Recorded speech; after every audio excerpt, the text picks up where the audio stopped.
I threw it. Hey.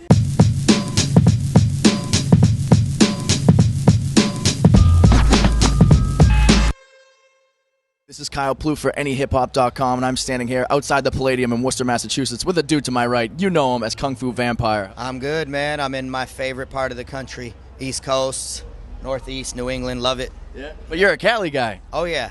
There's no place like home. Yeah. But my family's born and raised out here, Brooklyn, New York, just different parts of Pittsburgh, and so love being out here, man. Yeah. You know? So tell us about a little bit about the evolution of Kung Fu Vampire, how it came to be, and where you progressed to now. Man, I started rapping when I was really young in like 91, 92, and I was putting out cassettes and CDs with a group. And basically, I always leaned towards the darker stuff. Like, I was always wanting to do dark. I always like the evil, like orchestral beats, symphonic beats. You know what I mean? Yeah. And so that vibe just kept growing inside me and growing inside me. And then, like around 2000, it just hit that this was a right fit. And that's what I started doing. You know what I mean? Right around 2000, my friends kind of just came up with the name for me and kind of named me, and it just fit everything I was doing. Heavy Asian influence and vampire stuff and darkness, and it was before, obviously way before the whole craze, you know what I mean? And it was kind of a trip to see it popularize and all that. I'm glad it didn't get stupid popular like zombies, but anyways. So, like, I've heard you say in interviews before that you have a heavy Asian culture, like, influence. What's your obsession? Well, living in California, it's like the food we eat. My doctor, my dentist, everybody was from either China or Japan. And so, it's around me everywhere. And, like, all my girlfriends were Asian. And, like, I just love everything about the culture. And, like, the respect thing is the main thing that I saw. Like, people would treat you nicer. Like, I would always be treated nicer by these people, and I liked how they treat each other. And I mean, obviously there's great people in every culture and shitty people in every culture, but I always loved the Japanese culture. It's just the Zen, the martial arts aspect, the yoga, all that stuff is just so cool to me, you know what I mean? So it's just something I love, and my favorite food is like Japanese food, sushi, Vietnamese food, all that. So So you've talked about how you, like, the darker side of music is what you came up listening to. Was it all hip-hop, or were you into, like, you're part of the 80s, right? 70s, 80s? Almost. 90s? Like, were you into the stuff like Depeche Mode and stuff like that, or like? Yeah, I like Depeche Mode I got into a little later, and I liked a little bit harder stuff, you know what I mean? Like, I definitely liked Nine Inch Nails when they first came out, the Pretty Hate Machine, all that, the first Nirvana stuff. My influences, like, I really liked The Doors and The Ministry, like a nice hodgepodge. Like, one of my favorite groups is Talking Heads. I always liked them because they were really ahead of their time. I was introduced to them by my aunts and Frank Zappa and, all that kind of psychedelic rock stuff. I got, because my mom was young and her sisters were even younger, so I think I got some of that late 60s, 70s influence heavier, you know what I mean? When I was young, they were feeding me that stuff. They were listening to that music. Right. So, like the weird kind of, not drug-induced, but, like psychedelic kind of weed stuff, you know what I mean? And I like it, and it's fun, and to me it was very musical, and I that's where I come from. I like Erasure and Depeche Mode for what it's worth, and but I got into that a little later after it was popular, so totally. yeah. So do you see that shining through in your music with your influence? Gosh, I kind of do hear it a little bit. I don't know. I even hear like a little Metallica in there sometimes, and we don't even do metal at all. You know what I mean? But yeah, man, I think like the gothy kind of Susie and the Banshees, like real off-kilter stuff is just what I really think is cool. You know what I mean? So Totally. You're on tour with ICP right now. How's the tour been going? How have the Juggalos been treating you? Man, I love them. They love me. It's how I live. I mean, like, this is how I look at it. Anybody who says, like, oh, Juggalo this, Juggalo that, or those people are like this, those people are like that, or, it's those, the only people who say that are people who haven't been to the shows and kicked it and hung out with them on a long-term basis. Yeah, exactly. Once you hang out with them, you realize they're just cool-ass people, and you almost, like, I hate to say it, but, like, if you really kick it with real Juggalos and people and for more than just a half hour, you can't say, okay, I'm not down with them. Like, you pretty much have to be down with them if you really do that. Of course, again, like any culture, anything, there's dicks and there's cool people. Sure. But I found the nicest, coolest, open-minded people in the Juggalo family. Like, they're, like, my shit's weird. It's been weirder than it is now. When I came out and Juggalos first saw me, my shit was weird. Drum and bass style, you know, live band, cellos. I was fully painted in a gown and shit. Right. And so it's like for them to accept me, it's like, y'all motherfuckers are tight. You like what I do? You know what I mean? So it's like, that's why I love them, open-minded. There's no culture.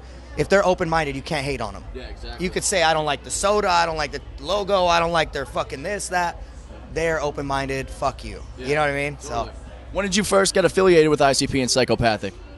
Man, basically I did a small run with Esham back in 2009, and different people saw what I was doing, and Juggalo started buying my CDs and started posting my video. I first came out with the iCount video in late 09, mid 09, 2009.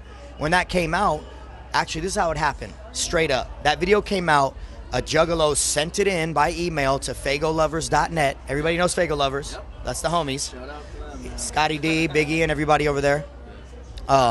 Someone sent the video to them. They posted it. Monoxide from Twisted saw the video and in the office said, hey, who the fuck knows this Kung Fu Vampire dude? And someone was like, I do. I got his number. They were like, call him. We want him to tour with us. That's the story they told me. Right. And so they called me at my house and said, hey, what are you doing for 2 months in, you know, February, April through April, 2010? And I was like, jokingly, I'm like, I don't know, going on tour with you? And they were like, yep. Wow. And so, you know, sold the mutual fund, got the credit card out, bought a van, bought a trailer, wrapped them both, hit the road, devastated the country, and it's been all family since. You know? Is that where you felt like things changed for you, with like crowds coming out to see you specifically? Oh yeah, definitely, yeah. And it's a blessing, you know. And like if people who saw this interview could really grasp the appreciation, you know what I mean? It's like to do music for 20 years or 18 years and not get appreciated and not get understood because your shit's weird, right. And then to have Juggalos accept you, it's like that shit's real, you know what I mean? It's dope, and I'm appreciative, and it's cool, you know what I mean? It's like they're cool, you know. You said you felt the love from the Juggalos and stuff like that, so how do you feel about the whole FBI thing coming out, and do you know what like the status of that case against them is? I don't know, man. No. That's a Psychopathic Records issue, you know what I mean? And like I just wish that didn't happen. I think it's really silly. It's like it's the least organized anything that you could ever imagine. It's like they're not even organized in the line out front. You know what I mean? Like, how the fuck you think they're organizing drug shit? It's stupid. It's ridiculous. Juggalos don't do that kind of shit. Assholes do that kind of shit. Do gang shit and steal shit and kill and rob.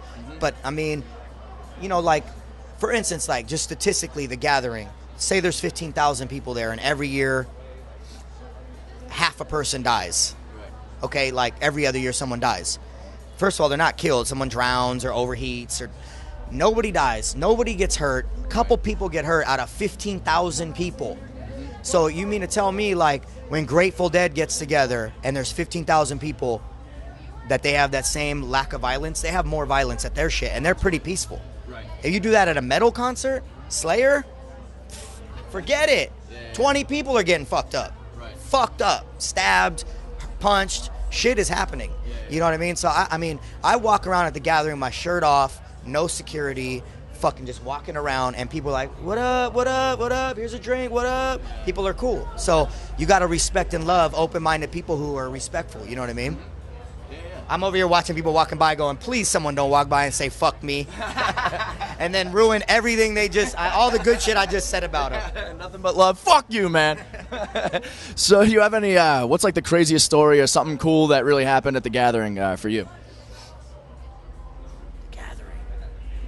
Shit.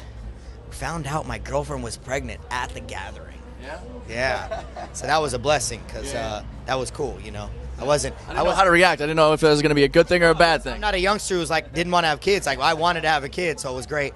Another thing at the Gathering, I'm trying to think. Oh, getting on stage and dancing with MC Hammer. No shit. On stage. He was at the Gathering?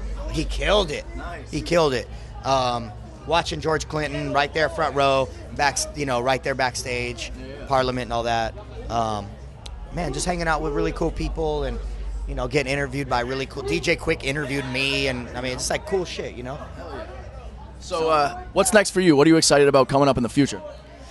I'm looking to release a lot of music videos that'll just blow people's minds, you know what I mean? I have a new video out on YouTube right now. It's called Love Bites, and it just released about 4 weeks ago to a month ago, before we came out here. And then I'm looking to hit Canada and Australia. They've been bugging me to come out there, and I want to do it. Just got to make sure it's done right. Right. So Canada this spring, or excuse me, this fall. What else? Shit, man, there's all kinds of stuff. There's just so much stuff in the works, man. Collabos with some of the biggest people in the industry, but Yeah. Can you name names? Who you're excited for? until they're out, I don't even want to say nothing. exactly. It'd be cool to work with like Rob Zombie and stuff, you know, Hell like D Antwoord, Yep. be really cool, and you know, other people. I like to work with Childish Gambino. I don't know if people know who that is, but like a lot of traditional hip hop stuff. I like, you know, There you go. and just expanding. You know what I mean? And it's time to get a diesel bus and keep it moving. You know. All right. So where do you want people to find you online? Man, if you want to see what we do, we have a very nice website. Go to kungfuvampire.com, facebook.com/kungfuvampire, Twitter, Kung Fu Vampire. And then really the best way to check out like photos of me and stuff is on Instagram. Again, Kung Fu Vampire. And buy my shit on iTunes if you want. If you can't get the physical CD online, get it on iTunes. I love the new Love Bites album. Everything I've ever put out before Love Bites, to me, is I don't love it. The new album, I stand by it, and I think you'll love it. There's something in it for everybody. Nice. Awesome. You heard it here first, everybody. Kung Fu Vampire. This is Kung Fu Vampire, and I'm out here in Worcester, Massachusetts. Worcester, Mass. Northeast hip hop. And I just want to say, keep doing big fangs, baby. And I'm going to throw up the dub C for the Juggalos, Wicked Clowns. But, you know, we're doing it big. Love ya. Peace. I threw it. Hey.